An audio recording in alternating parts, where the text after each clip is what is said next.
Welcome in. Instant analysis of back-to-back picks for the Jaguars in the third round. Caleb Ransaw, the 88th overall selection, a cornerback out of Tulane.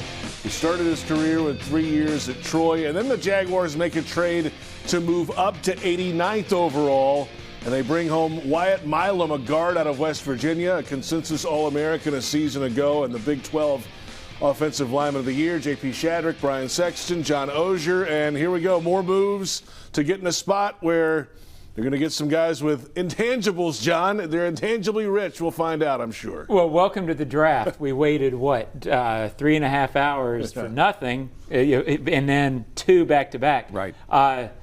Look, at this age of draft, late in the third, you don't know that much. You're trying to kind of scramble. They clearly, when they didn't go offensive line early yesterday, everybody sort of panicked. They don't care about the line. This was a move to try to get that interior line built up over the course of time. Brian, I'll let you talk about the secondary. Well, listen, the one thing I want to say about this is they went and they signed those veteran free agent guys to shorter-term deals, and we knew they were going to backfill at some point with young developmental guys. This is a guy who played tackle, as you mentioned, offensive tackle of the year in the Big 12, but he projects to guard because his arms are a little bit less than desirable length to play tackle in the NFL. So I would expect they've got 6 picks tomorrow. You don't know how the board falls, but I don't think this would be the only offensive lineman that they look for, looking for young guys. With respect to the secondary, this is a guy that started at Troy, transferred to Tulane, was more of a nickel guy. Traits. I mean, this is a guy who had the 3rd highest vertical jump at the combine. Highest vertical jump, 3rd fastest 40-yard, and one of the best broad jumps. I mean, this is a guy that's very athletic, and they must have liked what they've seen. 5'11", nearly 200 pounds, has some height to him. Thing you hear about him too. I mean, a guy who will get up there and put his nose in there, and that's not something every cornerback in the league likes to do. When you're a nickel, you got to do that sometimes, right? So there you have it. Defensive secondary and offensive line are the picks. There's Ransaw on your screen right now. There's a picture of him from Troy in his early days. 3 years there. He is an Alabama native up north in the state, stayed in the state for 3 years, ended up at Tulane in his final year down in New Orleans. And then Wyatt Milum, 6'6", 313 pounds, consensus All-American a year ago, and the Offensive Lineman of the Year in the Big 12 for West Virginia. And, they brought in a bunch of guys in free agency on the offensive line as we stay there.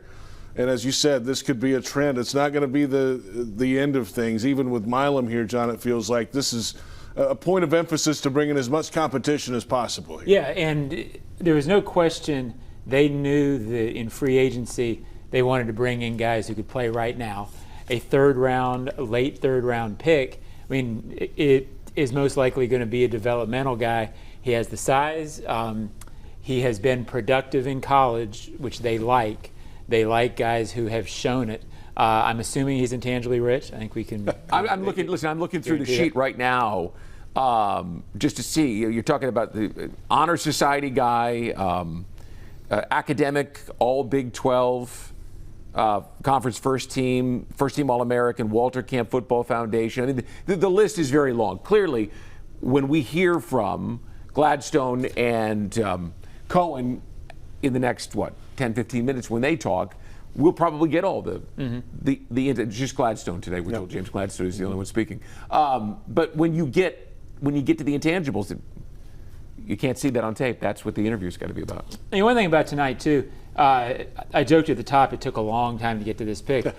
They traded out of 70. To me, this clearly is a regime that if they're in a spot and the guys that they like at a certain spot are not there, they're not going to force it. They traded back in to 102. JP, you probably have the terms.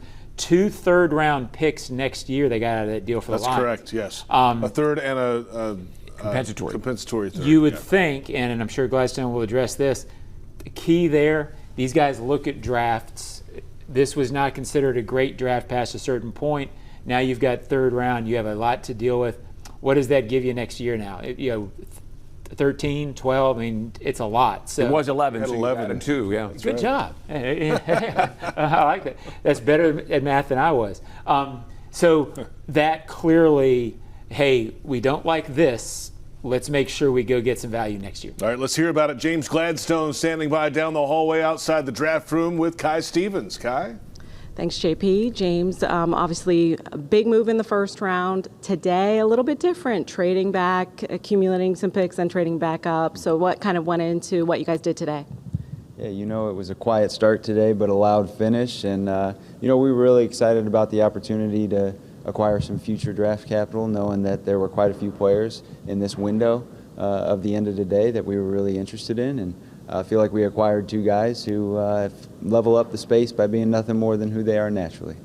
You ended up picking back-to-back there. So when you have that kind of pick, obviously you arranged that, but you're able to address two different things at once. And how did you come to those two names?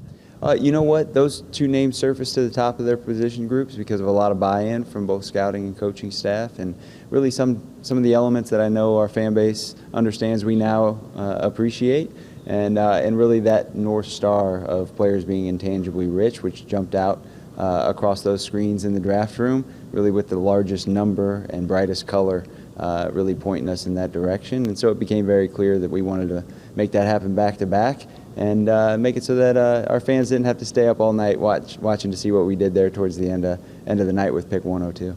Very thoughtful.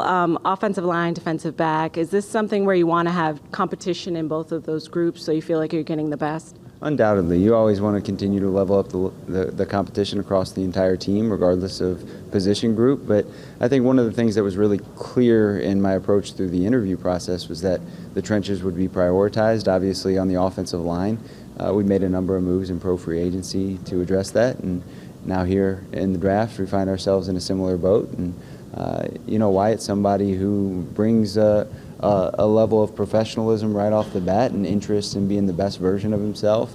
And I also think with Caleb Ransaw, I mean, he's somebody that's obviously coming from a smaller program by comparison, but he is a very safe safety. And that root word in that position is something that we covet, and his ability to tackle people from depth is certainly a specialized characteristic. All right, and just lastly, heading into the final day tomorrow with the picks you have remaining, how do you kind of attack that in your first draft as GM? Yeah, time will truly tell. We look forward to having a little bit more of a fast start like we did on day one, having a couple picks there at the beginning of round 4, and we'll see how the board unfolds the rest of the way with those that we have beyond it. But looking forward to spending a little bit more time this evening discussing how we want to approach those first two and firming that thought up, knowing that we're on the clock pretty quick. Very good. We'll see you tomorrow. I appreciate it. Till the next one. JP. Thanks, Kai. James as well. James Gladstone, general manager with the Kai Stevens down the hallway. Here are the picks remaining. He mentioned the two in the fourth round, 104 and 107. It's picks 2 and 5 in the fourth round tomorrow. So as he said, that is pretty early. Round 6, there are now 2 sixth-round picks, 194 overall, 200 overall. Pick 18 and 24 in that round. So no fifth-round pick anymore. And then now 2 seventh-round picks at the moment, 221 and 236. So 6 on the docket. We'll see what they come up with, John. Well, and I think that clears one thing up that we weren't sure about. Ransaw? Yeah. Sorry. Will be a safety, which sort of makes more sense now that you think about it. The cornerback position, that nickel, if he was going to be nickels, it seems kind of backed up.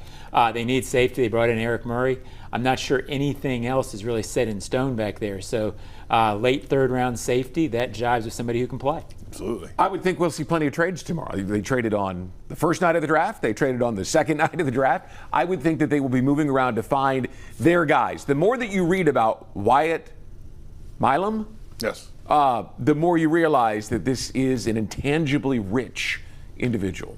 And that's what they're looking for. So they're going to keep digging tomorrow to get in a position, as John mentioned, to take their guys. Well, and don't discount, they're moving them into guard, sounds like.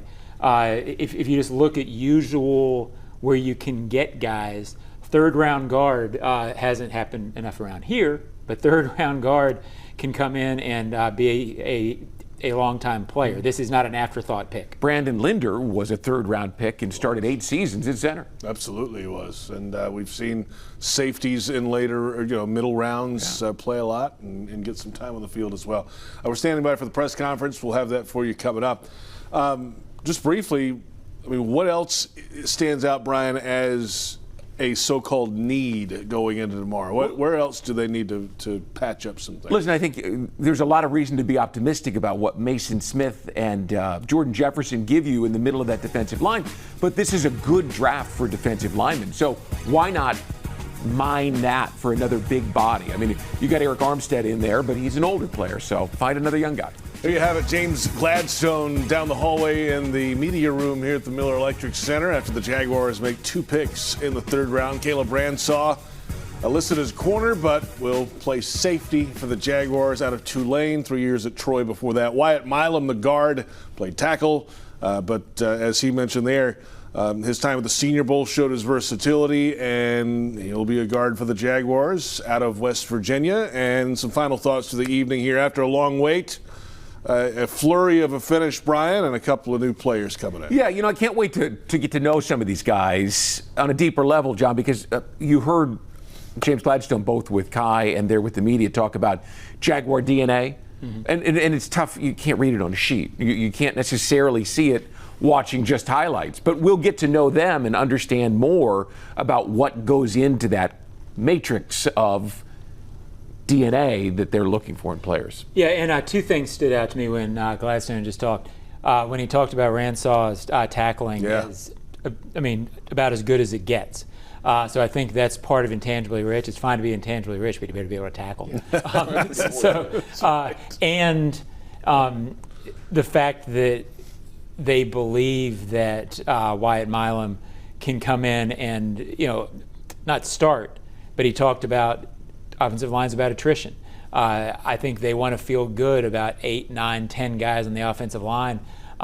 So his experience with the Rams, I think it was 21, but there was 1 year where they got devastated.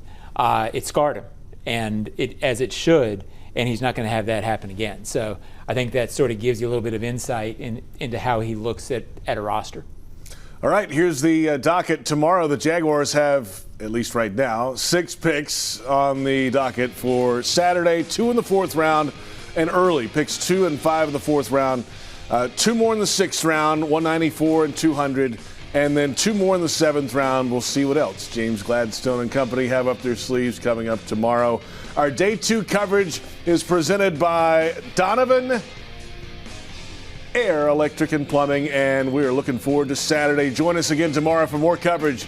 After each round, we'll have instant analysis of the 2025 NFL Draft.